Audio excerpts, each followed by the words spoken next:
highest of heights to the depths of the sea. Creation's revealing her majesty. From the colors of fall to the fragrance of spring, every creature unique in the song that it sings, all exclaiming, indescribable, uncontainable.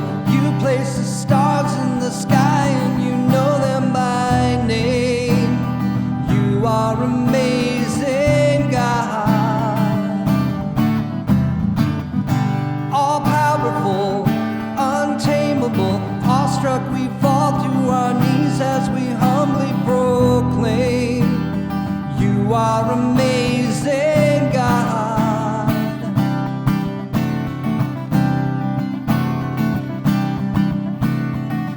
Who has told every lightning bolt where it should go,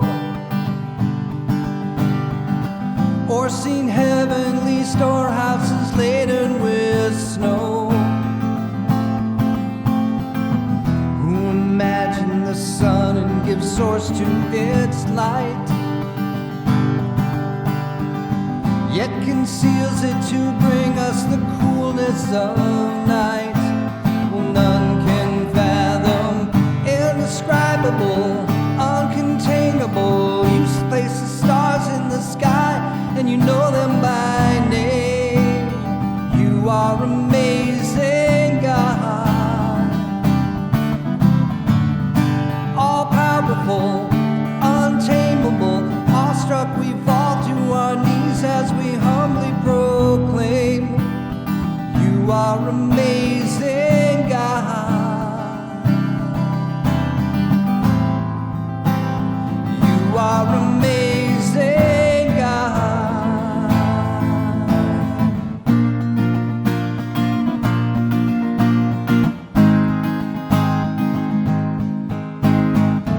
Indescribable, uncontainable. You place the stars in the sky and you know them by name. You are amazing, God, incomparable, unchangeable. You see the depths of my heart and you love me the same. You are amazing, God,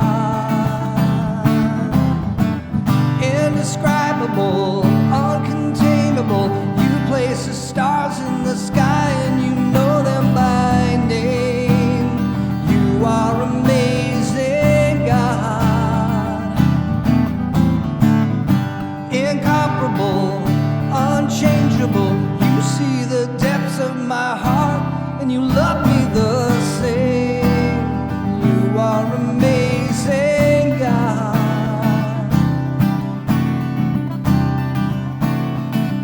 Are amazing, God.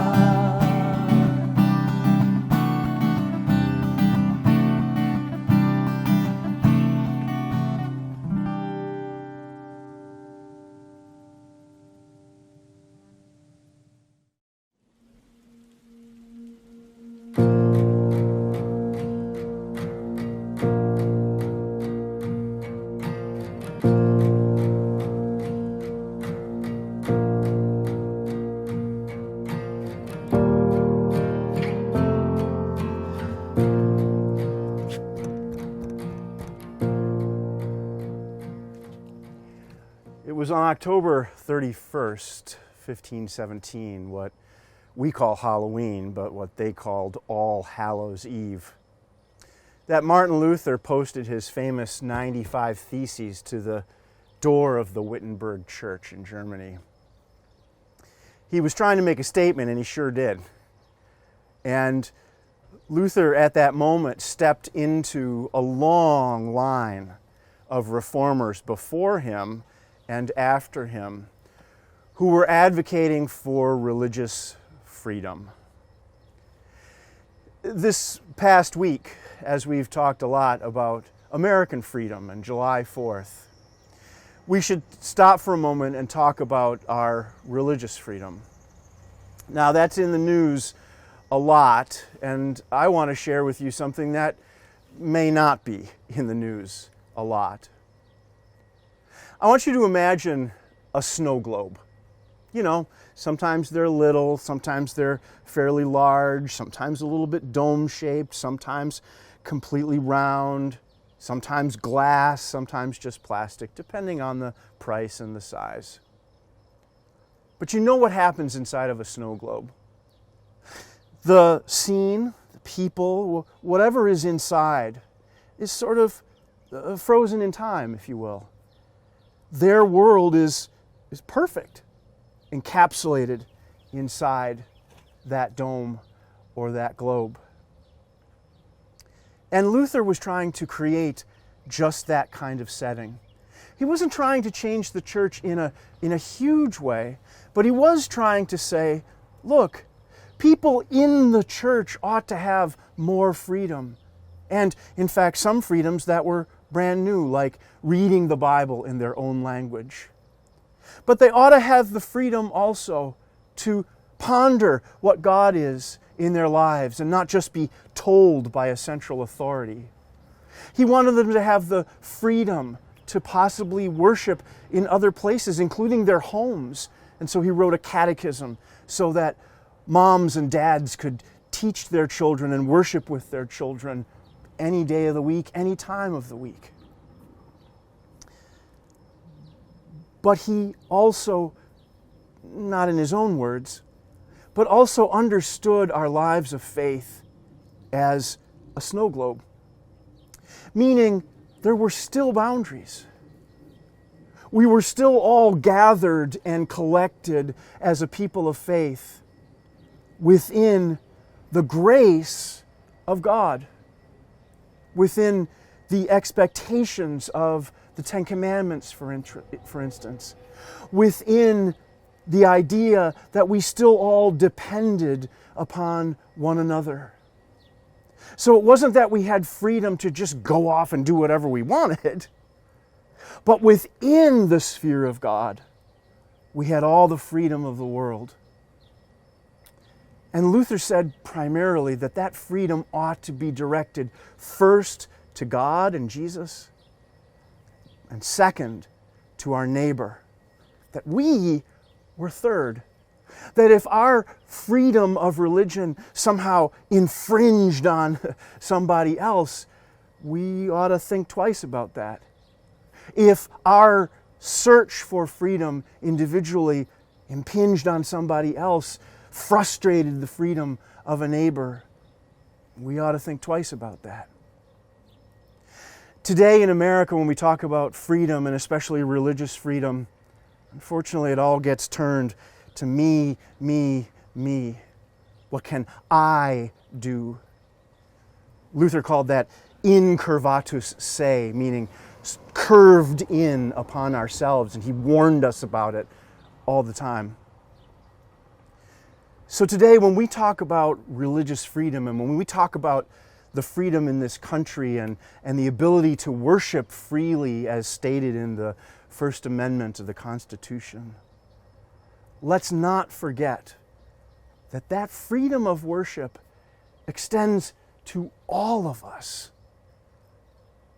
Meaning, the person who might not worship like you, believe like you, act like you, think about God like you, still has and deserves from God and from our laws the same freedom that you have, because we put others before ourselves.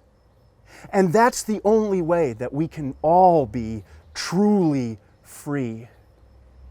When we don't think so much about how my freedoms are preserved, but I think first of how your freedoms can be preserved. So it's not so bad living in a snow globe, because inside of it there can be great beauty, great wonder, and a reliance on each other that really allows us to live out our faith. But let us not forget that that freedom has boundaries. And God has shown us that when we try to break out, smash those boundaries, nobody wins. Thanks.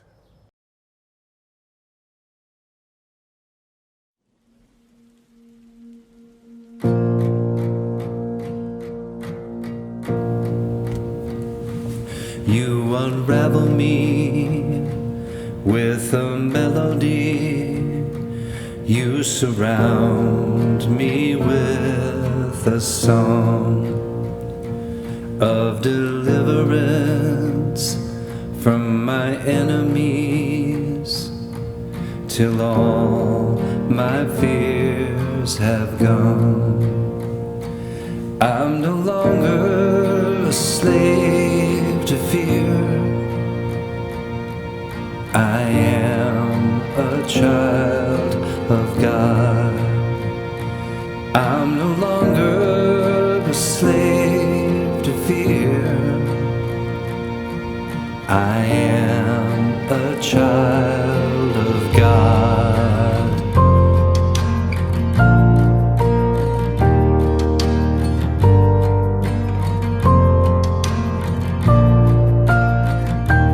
From my mother's womb, you have chosen me. Love has called my name. I've been born again into a family.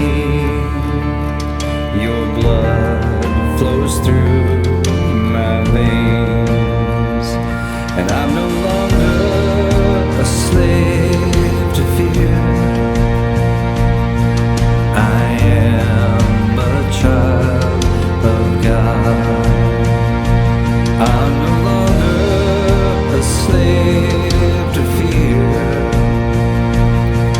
I am a child of God. Well, I'm no longer a slave to fear. I am a child of God. I'm no longer a slave to fear. I am a child of God.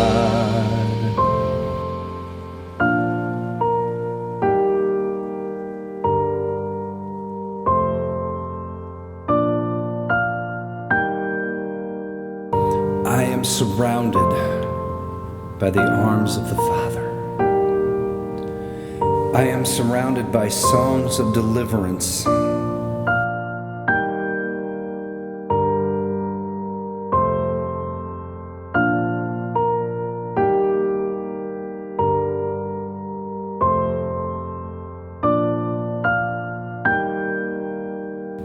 We've been liberated from our bondage.